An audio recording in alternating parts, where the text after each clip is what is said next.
বাংলাদেশে নির্বাচন এগিয়ে আসছে। নির্বাচন যত এগিয়ে আসছে, নির্বাচন নিয়ে কথাবার্তা আলোচনা তত বেশি হচ্ছে। বাংলাদেশে এই মুহূর্তে যে দলগুলো অ্যাক্টিভ, বিশেষ করে যে দলগুলোকে সরকার অ্যাক্টিভ মনে করছে, বেশ কিছু দলকে তো ইনঅ্যাক্টিভ করে রাখা হয়েছে। জাতীয় পার্টি 14 দল সহ বেশ কিছু দল যারা আওয়ামী লীগের সঙ্গে সংশ্লিষ্ট ছিল, তারা বাদ দিয়ে যে দলগুলো অ্যাক্টিভ তারা বেশিরভাগই আওয়ামী বিরোধী হিসেবেই পরিচিত এবং আওয়ামী বিরোধী কর্মকাণ্ডই তারা করে যাচ্ছে। আবার রাজনীতিতে আরেকটা নতুন আলোচনা শুরু হয়েছে যে এনসিপি সহ বেশ কয়েকটা দল একীভূত হচ্ছে, বেশ কয়েকটা দল বিলুপ্ত হয়ে একটা দলে পরিণত হচ্ছে। তার মানে হচ্ছে নির্বাচনের সমীকরণ নানাভাবে চলছে। নির্বাচনের সমীকরণ যখন বাংলাদেশে চলছে, তখন পার্শ্ববর্তী বন্ধু রাষ্ট্র, যদিও এই মুহূর্তে ভারত আমাদের বন্ধু, এই কথাটা আমাদের সরকার স্বীকার করে না, কিংবা বাংলাদেশের জনগণের মধ্যে একটা ভারত বিরোধী ব্যাপার কাজ করে, সেরকম পর্যায়ে প্রতিবেশী বলা যেতে পারে যে প্রতিবেশী ভারত সেটা নিয়ে, বাংলাদেশের নির্বাচন নিয়ে বেশ ব্যতিব্যস্ত হয়ে পড়েছে। এবং দিল্লিতে সম্প্রতি একটা বৈঠক হয়েছে, বেসরকারি একটা আয়োজন। সেই আয়োজনে বাংলাদেশের নির্বাচনকে কেন্দ্র করে নানা রকমের আলোচনা হয়েছে। বিবিসি বাংলা সেটা নিয়ে একটা বিশাল প্রতিবেদন তৈরি করেছে।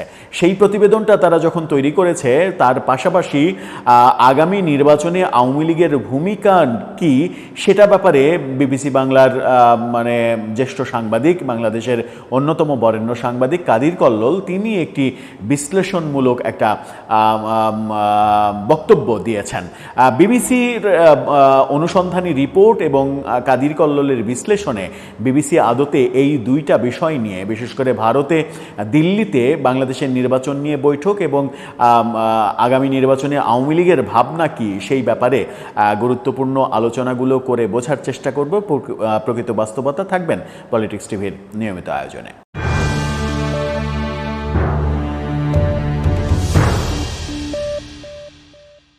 দর্শক, বলছিলাম বাংলাদেশের নির্বাচন নিয়ে দিল্লিতে আলোচনা।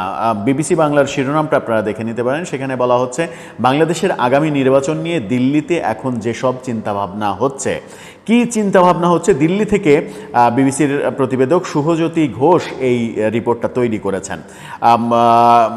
সেই চিন্তাভাবনার মধ্যে বলা হয়েছে যে বাংলাদেশের রাজনৈতিক পরিস্থিতি যেটা, সেটা নিয়ে ভারত খুব চিন্তিত এবং ভারত বাংলাদেশের আগামী সরকার কি হবে, নির্বাচন কি হবে, সেটা নিয়ে বেশ চিন্তিত। সেখানে বিশ্লেষকরা বিভিন্ন ধরনের মতামত দিয়েছেন।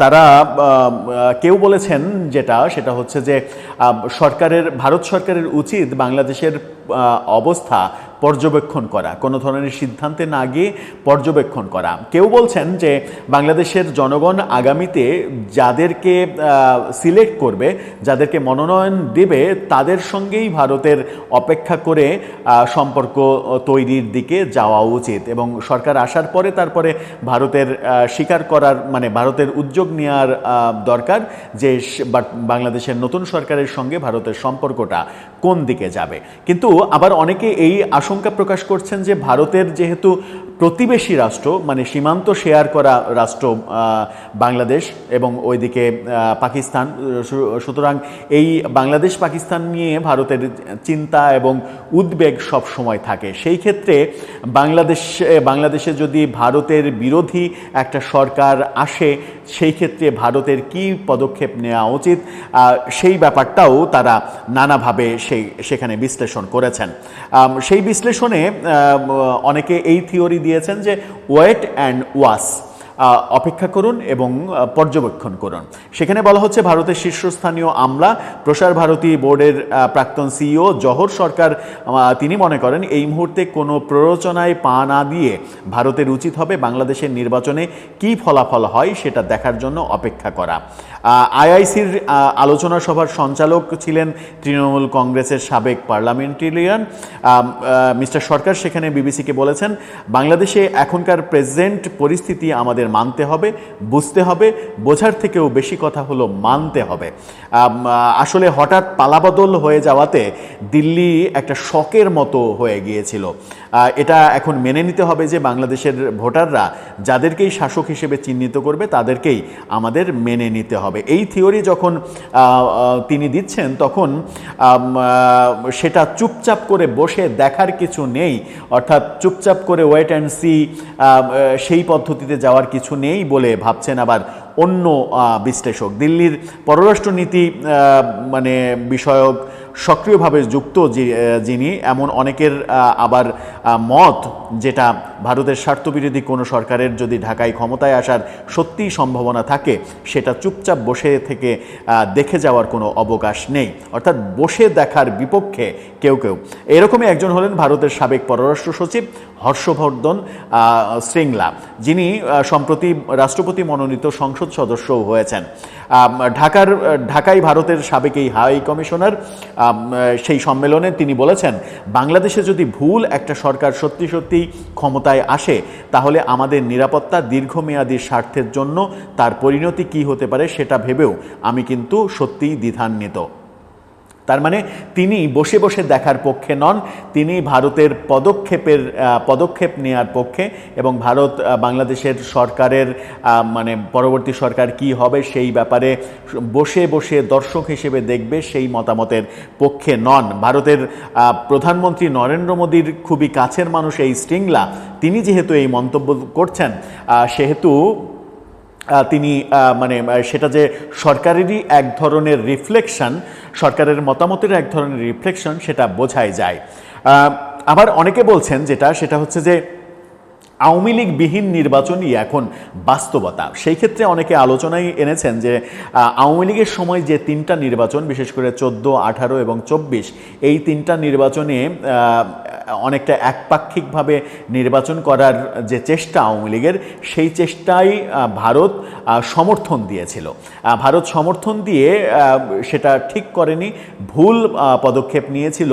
সেই কারণেই ভারতের এখন আওয়ামী লীগবিহীন একপাক্ষিক নির্বাচনের ক্ষেত্রে নীতিগতভাবে কিছু বলার অপশন নেই।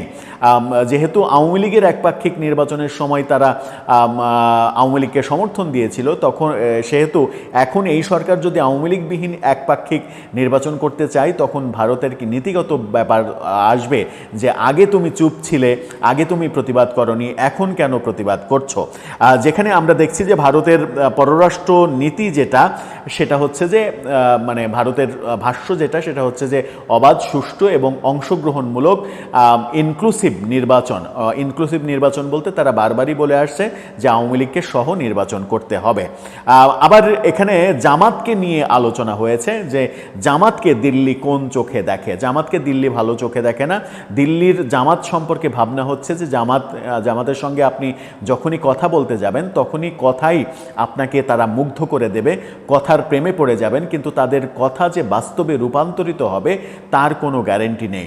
আবার এটাও বলেছেন যে একজন বলেছেন যে আমি জামাতের নেতা ডাক্তার তাহেরের সঙ্গে কথা বলেছি এবং তাকে প্রশ্ন করেছি যে আপনারা যদি ক্ষমতায় আসেন ভোটে, তাহলে কি দেশে শরিয়া আইন চালু করবেন?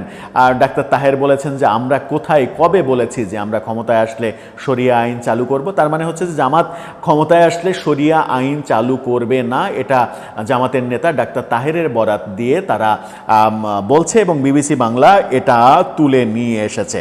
যদি জামাত মানে শরিয়া আইন চালু না করে তাহলে মানে তাদের যে ইসলামী রাজনীতি, সেই ইসলামী রাজনীতি নিয়েও প্রশ্ন উঠবে।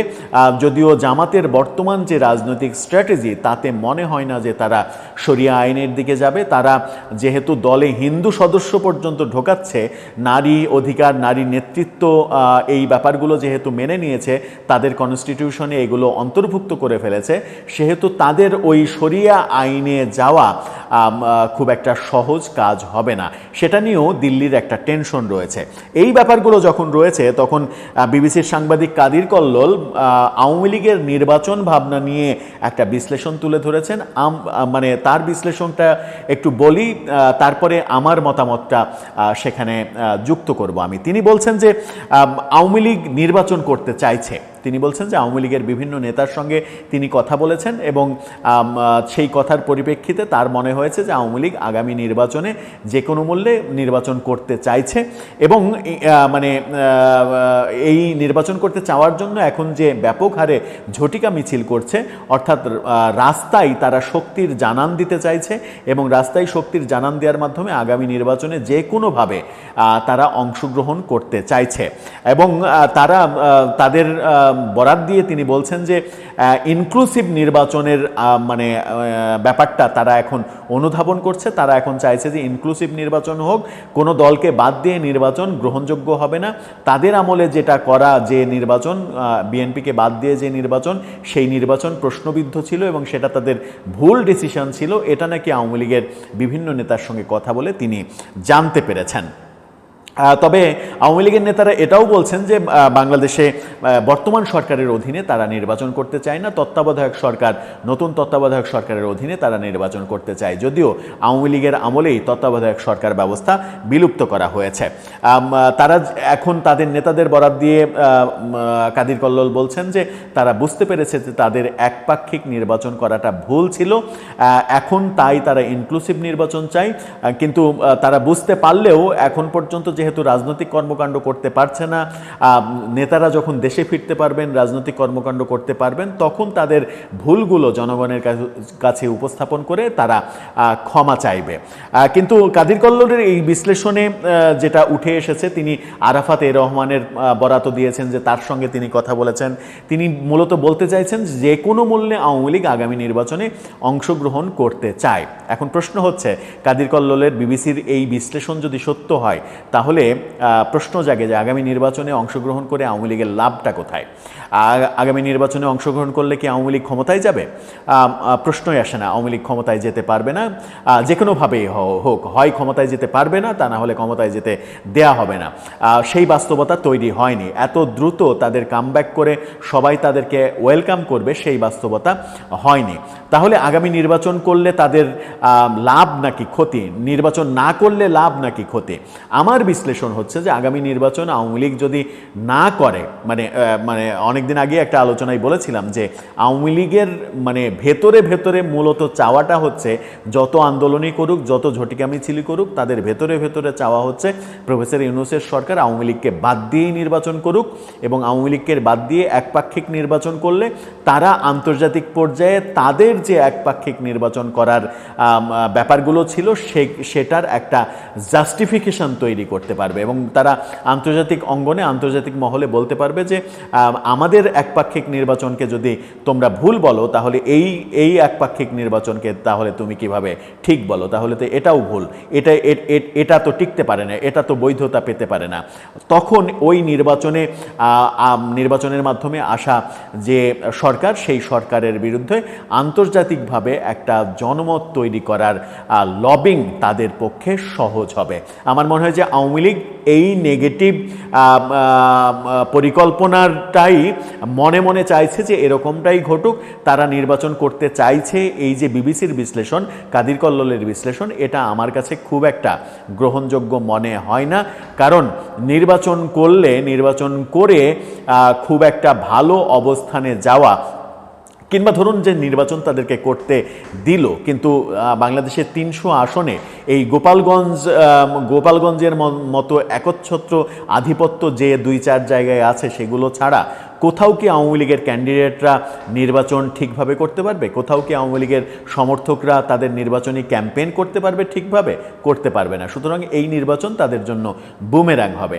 আমার মনে হয় যে বিবিসির এই যে বিশ্লেষণ, এই বিশ্লেষণটা খুব একটা যৌক্তিক বিশ্লেষণ বলে আমার মনে হচ্ছে না। সব মিলিয়ে ভারতের ভাবনা, বিবিসির উপস্থাপন, বিবিসির বিশ্লেষণ, আওয়ামী লীগের পরিকল্পনা, এই ব্যাপারটা নিয়ে দর্শক আপনার কি মনে হয়? আওয়ামী লীগ আসলে কি ভাবছে? আগামী নির্বাচন তারা করতে চায় নাকি করতে চায় না রাজনৈতিক কৌশলের কারণে? আপনার মতামত জানিয়ে লিখতে পারেন আমাদের কমেন্ট বক্সে।